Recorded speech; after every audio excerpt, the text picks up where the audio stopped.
વિશ્વ નેતા વડાપ્રધાન શ્રી નરેન્દ્રભાઈ મોદીના માર્ગદર્શન અને નેતૃત્વમાં વિશ્વએ નવા ભારતનો ઉદય એઆઈ ઇમ્પેક્ટ સમિટની ભવ્ય સફળતાથી જોયો છે. ભારતના યુવાનોના સપનાઓને એક નવી ઊંચાઈ મળી છે. સ્ટાર્ટઅપ અને ઇમર્જિંગ સેક્ટરમાં યુવાઓ માટે અપાર તકોનું નિર્માણ આ પહેલથી થયું છે. આવી ઉપલબ્ધિ અને આ સમિટની વૈશ્વિક સ્તરે ઉભરી રહેલી ભારતની છબીને સાંખી નહીં શકનાર લોકો તેનો વિરોધ કરી રહ્યા છે. ભાજપનો વિરોધ કરતાં કરતાં કોંગ્રેસ ભારતનો વિરોધ કરવાનો રસ્તો અપનાવ્યો છે. કોંગ્રેસ આ વિરોધ કરીને પોતાની માનસિક અસ્થિરતા પ્રગટ કરે છે.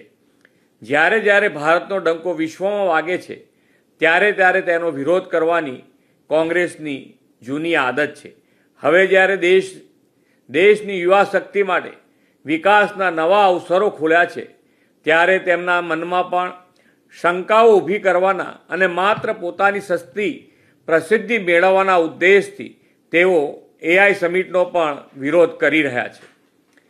કોંગ્રેસ પોતાના આવા કૃત્ય માટે શરમ અનુભવવી જોઈએ અને તે માટે દેશની માફી માગવી જોઈએ.